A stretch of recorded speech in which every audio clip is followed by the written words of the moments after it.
All right, welcome back into Cherry Picking, everyone. Today's episode, we're actually looking at the NHL trade deadline, a little bit more than a month away at this point. We're going to be looking at some of the guys that, some of the trade rumors that are going on right now, where teams are going to end up, or where players are going to end up, We already have Bo Horvat, just got traded to the New York Islanders a little bit earlier than I think a lot of people expected for there to be a move here. Lou Lamoriello, just an absolute tank in that sense. Yep. But yeah, joined by Gavin today and Ave. Boys, going into this NHL season now, or I guess second half of the season, even though it's not technically second half, but it is All-Star break. Are you guys going to watch the All-Star break at all? I hate the All-Star break. Like in all sports or just NHL especially? The NHL, yeah, it just doesn't. What about the, like I used to about the skills competition? I would. No bets? Even as a. No, I'm going to save myself. My favorite part of the skills competition was always seeing Chara hardest shot. Hardest shot is what was free as air last year. Victor Hedman dominated the competition. Yeah. It's just I'm not an All-Star game it really guy. lost its lust to me. Anyways, No, I think it has. especially being a kid, like it was fun, and I think it was different back then, though, right? Like West and East was actually sick back then. Maybe it's just because I was a kid, but I don't find that anymore with these divisions, and it's 3-on-3. Like no one really gives a fuck out there. So why would any of the fans? It seems like all All-Star games just. The competitiveness level just continued to get worse as we got older. The first 3-on-3 one I thought was awesome. Was that the one with John Scott? I don't know if that was the first one, but I just remember the games being pretty good. The voting's as well. also dumb. Like, yeah, why like is there Zemgus Girgensons getting in from each? Yeah, it shouldn't be like that. Like I get what they're trying to do because there's teams like Arizona and possibly even Florida that don't have as many fans, obviously, as like the Toronto market, but because in theory, like there could be like 10 Leafs voted, right? Like if it was solely off that. Yeah. But I think it definitely should just be like the guys having the best years because there's definitely guys that got snubbed. Like Leafs fan bias aside, like William Nylander not being in the All-Star game is kind of a joke. It's just comparative to who else will be there. Like who's going for Arizona this year? Keller or Chychrun? I can't. Or Vejmelka maybe? I know Logan Thompson's going for the Golden Knights.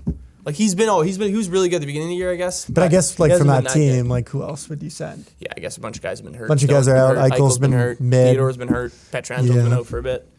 But yeah, I won't be watching really 3-on-3. Maybe I'll turn on like the skills competition, like fastest skater and whatnot, stuff like that. But fun. But even it's worse now too. Like they don't even skate their hardest. Yeah, McDavid should win every year, and he doesn't because he doesn't give a shit. They bring the girls and stuff. It's cool. I think the best part. They bring the girls.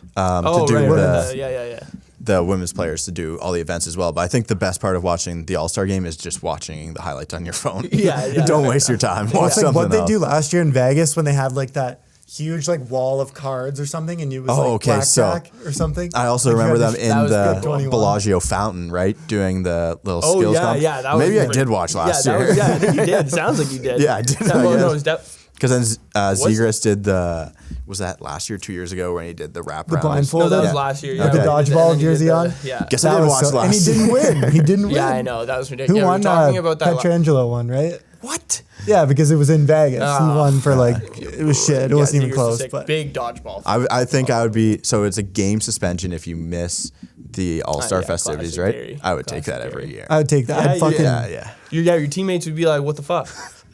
True, I guess. But maybe I would just say, dude, I'm having. You're Alexander Ovechkin. You're like, I don't care. Yeah, I'm taking a game off. I'm going to do whatever. Going I to want fucking for a day, Cabo. Yeah, to just drink. Yeah, I'm taking an extra. But I would just say I'm nursing an ankle injury. Like I would love to get the couple days off, boys. Like sorry about this. This will be good for the long run. Yeah. But what if you're actually hurt? Do you have to get a replacement for it, right? Yeah. That has to be an official. For sure. Because that's well, was it like a bit unrelated? But didn't Martin St. Louis have this quote that came out the other day when he was saying how like most players aim to play at like 85% all season because of how like taxing it is? Like me being a player, like I definitely want this break because after the All-Star game, to me, that's when the next best like exciting part of the season where it's like really ramping up heading into playoffs, huge playoff push.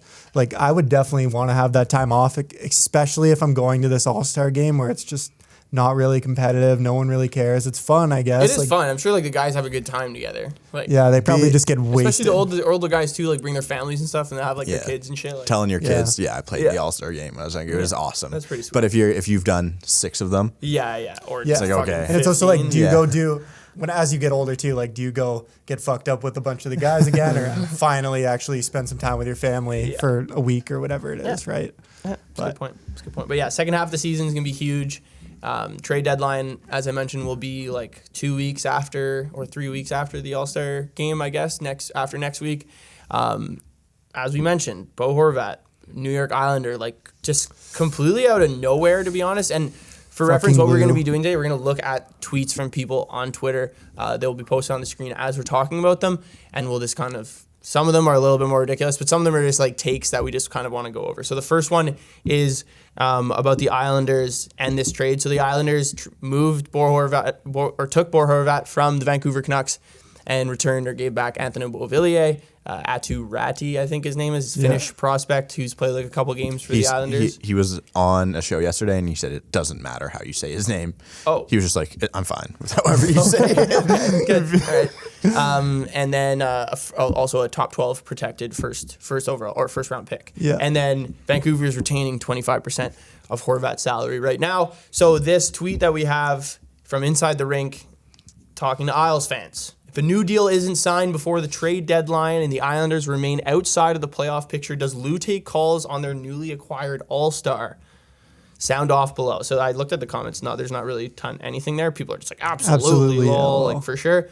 I don't know. What do you guys think of this tactic? Lou Lamoriello moves a lot of players, but yeah, I think like everyone is kind of wondering like, what the fuck are the Islanders doing it? And I think maybe a lot of other fan bases are like, thank God this team didn't get Bo Horvat. Like I know a lot of people are like, thank God he didn't go to the Bruins or like the Rangers or something, right? But I don't know. I don't really know what they're doing. I know they need scoring, but like they're not in a playoff spot right now. I guess Lou just kind of looking at it like they haven't really changed the team. They did have a deep run where they lost to Tampa in the conference final, and then they had last year too when they had the COVID issues and like didn't play at home for a long time. But trading him again after you just got him, I don't know about that. Yeah, like I think that the Vancouver Canucks did a great job. I thought they sold high on Bo Horvat like at the best possible time, considering how well he was, how good of a season he was having this year. Like his goal scoring, I think he already has like 30 goals this year, something along those lines. For me, like I don't see too much special about Bo Horvat coming out of junior. He was supposed to be this defensive kind of like center. He hasn't really shown that in the NHL. He was maybe showing that when he played. He played for London, right? Yeah. Played for London. When he played for London, he was just bigger than everyone. He was like a little bit more like just a stronger kind of type center, two-way center. But when it came to NHL, like I think his shooting percentage is insanely high right now. It's like 25%. He doesn't really utilize his wingers a lot. It's like pretty solo game that he plays. So I just don't really see him coming in and adding as much of value to this Islanders team as maybe some people thought, or maybe Lou Lamoriello thought. Yeah, it's funny that you mentioned that too. Like so many people have like think of him as a two-way center, but like I'm seeing Canucks fans all over Twitter. They're like, he's actually not very good two-way at all. Defensive zone. That's awesome. So again, 32 thoughts. I'll talk about this podcast. Those guys. They're great. They're the best. Elliot's the best. Yeah. He said he talked to Lou Lamoriello in the offseason, and one of Lou Lamoriello's like cardinal rules was if he's going to get a rental, he thinks his team is going to be able to win the Stanley Cup. That's the only way he'll do it. And then this trade happens, and I'm starting to think that Lou Lamoriello is getting a little old and he's forgetting his rules. So his I think the assistant GM is his kid, and then someone was telling me the other day Jacques Lemaire is still has some sort of capacity in these decision making right now. He's got to be 90. He's a fossil. I love that. Yeah. So I think you're right. I think there's a little bit of crazy town going over in New York right now, but like you got to think. Do you think this scenario is out of the picture? Yeah, I think that might be the dumbest thing of all time. Okay. But maybe that's me not using my brain, right? Because it seems so foreign as a concept as who would they trade for Bo Horvat now? Yeah, well, I think you've already have you not diminished his value already by trading something for him? Yeah, you wouldn't be getting because you wouldn't be able to get more for him. They'd be like, why would we do that? Yeah, exactly. And the thing is too, like there's only going to be about like a month until the trade deadline, right? So obviously, coming into a new team, it might take a couple games for him to actually adjust to the Islanders till they're performing. So, like, you won't have any clue, really. Like, it's too late now. Like, you got him, you have to commit to him. Like, if you can't let Barzal cook in that system, right, how is Bo Horvat going to make his value that much more in a single month, not ever playing for this team again, right? And I think when he joins this Islanders team, he's going to look like a lot better than I think he actually is. This might sound just... Because in the defensive zone, if you're a box score hero, like there's not going to be a ton of goals because you have one of the best, if not the best goalie in the NHL. So his mistakes and mishaps as a defensive center that everyone loves him as won't be as or his mistakes won't be as apparent because Sorokin will probably bail him out a ton. But yeah, so the Islanders, we'll see if Lou pulls a plug on Bo Horvat before it's even fucking possible. So the next guy we'll talk about is Timo Meier. We have 2 Leafs fans on the panel today, luckily enough, who are Leafs fans are definitely in on Timo Meier. I don't know how much Kyle Dubas is in on Timo Meier at this point, but this tweet that we have here is from McGillney's oversized Nylander rocket campaign. So obviously a diehard Leafs fan with a lot of good insight. I want Timo Meier. I don't really care what we lose to get it done. Meier, Matthews, Nylander, Bunting, Tavares, Marner. Let's go get a cup. So what do you think? Like, yeah, sure, I agree. Obviously, you want the best players available in the market, but who can you guys give up at this point for Meier? You think that? Well, I don't know. I look at it 2 ways as a Leafs fan. Like, obviously, looking at this top six, that is fucking disgusting. Yeah. But like overall impact on the team, like yes, you want to go all in and win the cup, but Meier is cost controlled. But if they do trade for him, that essentially means like Nylander's gone essentially after this year. Yeah. Because if he's gonna have like a 10 million qualifying offer. There's no way they can keep them in there. Meier and then or Nylander or both. They would keep one or the other. But if they're going to trade for Meier, they're also giving up those cheap top prospects that would come in and fill these spots, which they need because they pay these top guys so much already. So, like, I don't know. I think there's just better, like, cost-controlled options that the Leafs have to do. They're kind of forced that hand. They can't really dump their top prospects because they need them to fill those cheap contract spots in the future. So it's like, if they do it, it really is all in. And right, like we saw it at the beginning of the year, like, some of their better players, Morgan Riley went down for a bit. So, like, especially on defense, too. Muzzin went down. Like, we had all these prospects that they have playing in the AHL and the Marlies and stuff that they're able to bring up. So, that is a very good point. Abe, obviously, you'd be down for Timo Meier to be a Maple Leaf. I am a prospect whore. Like, it's baseball guy. The thing with baseball is I'd always like to say you draft good prospects. Baseball drafting and hockey drafting so different because there's so many tiers. There's so many teams in baseball where you can trade the guys who are hyped, but he's a 19-year-old in single A. You have the AHL, you have the ECHL, and then you got guys overseas or playing NCAA hockey like Matthew Nyes, right? There's so many more like impact players as your prospects. So it's tough for the Leafs if you're paying all these guys and then we don't know what the cap's going to move to till the end of this year, right? Mm-hmm. So it's like, hey, Michael Bunting, we're not going to be able to pay give you the extension that you might want because we don't know how much we're going to be able to have to pay for Matthews for that extension, right? If you start crunching cap again all this time, like a guy like Meier, but is the East that good that the Leafs think they don't think they can win the cup? Because if the Leafs think they can win the cup, they'll try and make this thing happen, right? But like Gav said, I think there's other needs. Yeah, like, so something I would like look at is another defenseman. Like, I would probably rather give up a bit more to get Chychrun than I would to have Meier because I don't think Meier's like Chychrun adds so much value. A massive need to this team. Chychrun's also cost controlled. Like, if you are going to give out those prospects, like, I think there's other areas on the team that need improvement over like a left wing. I know they're not as deep on the left wing because on the right it's Nylander and Marner, but this is an awesome like it NHL would be franchise. Awesome, don't get me wrong. This is a franchise mode trade because you want to score more goals, not because you're dealing with kind of what the team needs. I believe. Like, obviously, I'd love to see Timo Meier as a Leaf. He's a great addition. You can do cheaper moves that can make the team better in different ways. Like he has over 100 hits this year, Meier too. Like he is a really physical forward. Like something that also the Leafs do. Yeah, of course the Leafs would love to have this guy. He's awesome. Yeah, it would be nice to see them do something of this esque though, because like the last couple of years, it's like Nick Foligno. Like, what are you doing at the Wayne Simmons. In hindsight, it's bad. At the time, it wasn't as bad, but I think they like actually got to buckle up and do it this year. I do think they have a shot at winning the East. Yeah, that's fair. But let's look at another team that's looking at trading for Timo Meier here. The There's Sabres, both of these, Sabres and the Devils. So we'll look at this tweet first. What's a hypothetical trade package for Timo Meier? This guy responds. That's from Devil's Army blog, and this guy responds, people will throw out a lot of BS here. If I'm the Sharks, I'm asking for one of Mercer, Luke Hughes, or Nemec. First rounder, another pick, and a prospect. I don't know how the Sharks don't get at least Mercer or Nemec back in a Meier deal. Yeah, and I think that's like that sounds like a lot off the bat. Sounds like Nemec was a second overall pick. No, to me, like why I sent this in the chat too is because of the response too. Like New Jersey sends either one of those dudes back, it's bad business by them. Look at the Horvat trade. And yes, I was talking about like prospects with the Leafs, but I think one of the main problems is overvaluing prospects. And in this instance, like you're worried about guys that could be Timo Meier. It's different in the Leafs because the Leafs have these pieces up front. But like when people are like, oh, I don't want to trade this one prospect because he could maybe be as good as Timo Meier, like Timo Meier would be massive for the Devils. Yeah, I think he would be a really good addition. Like they're not as deep on the forward side as Just the think Leafs about their either, Corsi if they bring that guy in. Seriously, fucking Timo Meier's a Corsi machine. Yeah.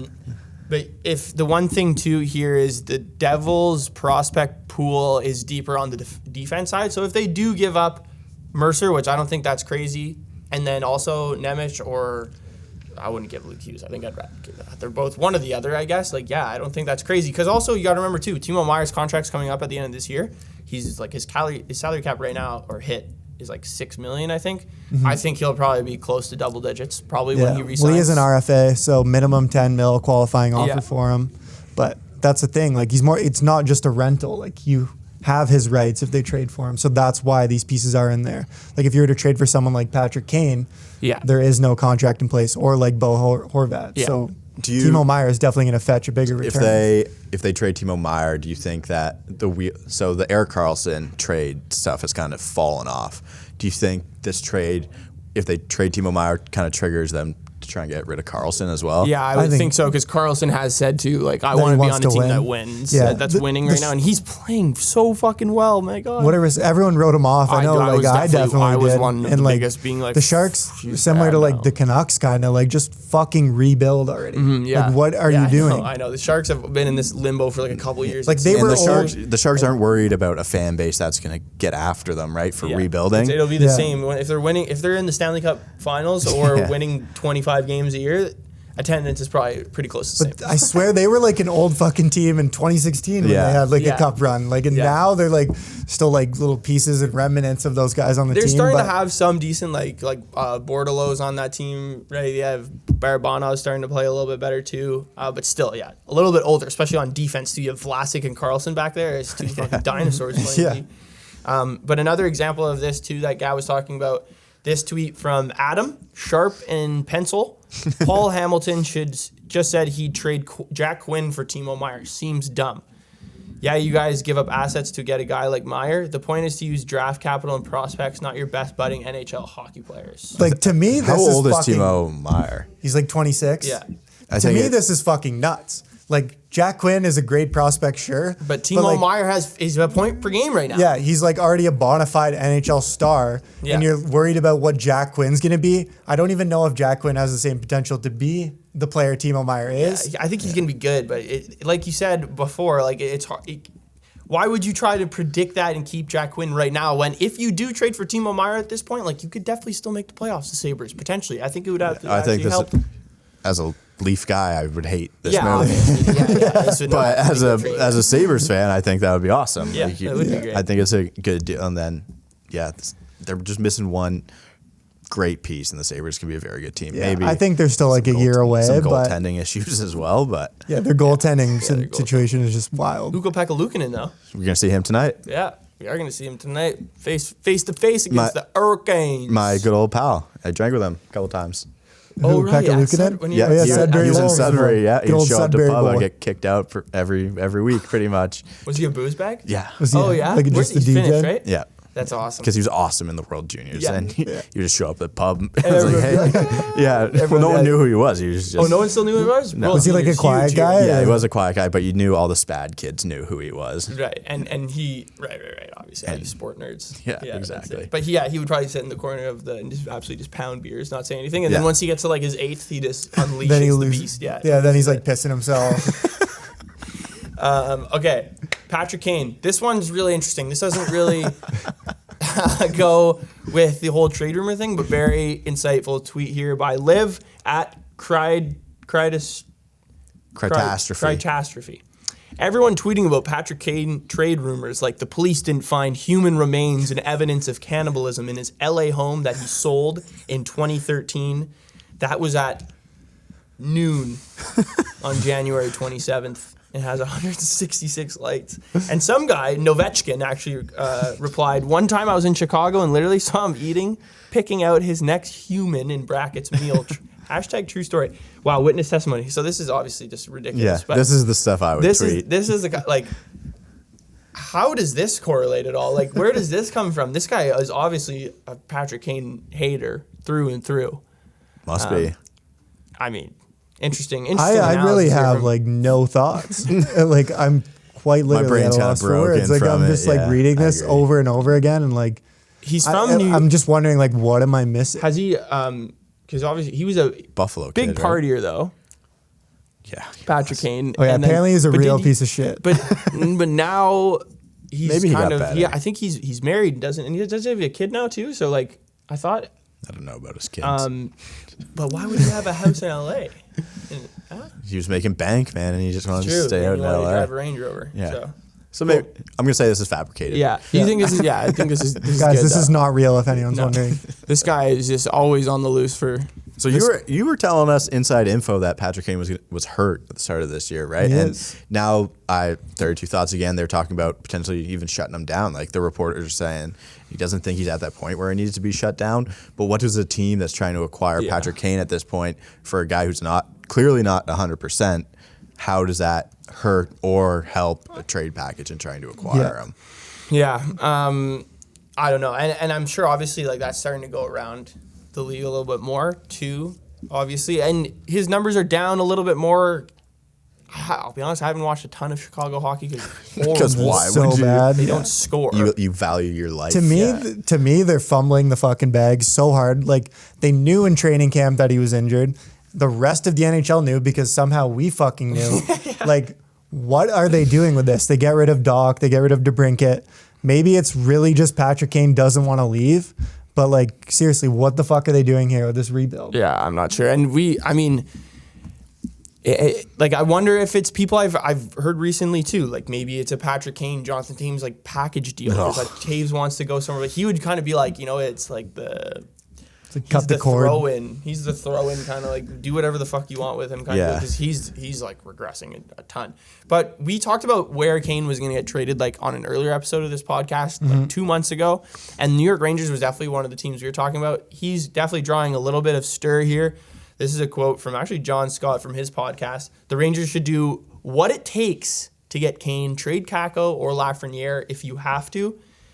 So I kind of looked at this and was like, do you think it's like give Kakko or Lafreniere if you have to? Like that's like such a big deal at this point. These guys like Lafreniere, 75 points in like 180 games in the NHL so far. Kakko, 185, I think, or no, sorry, 85 points in like just over 200 games. Yeah, so why not? Like, I would do this that. is like the dumbest thing I've ever heard. Of course, you'd do that. Like Lafreniere, the guy that I coach on the baseball team, his uncle used to play on the Rangers. So he's a huge Rangers fan. I see it all over my Twitter feed, and they're like applauding Lafreniere for like being physical on a shift. Like that's where the point that Rangers fans are at. Like they just anything to be happy with what. And it's even harder for them to like let it go with those like draft position labeled on their names too, like first and second overall. It's even like playing fantasy hockey, right? It's tough to move guys to move who you on from drafted guys in the first round, even though they suck sometimes. Yeah. No, for sure. And it's interesting too with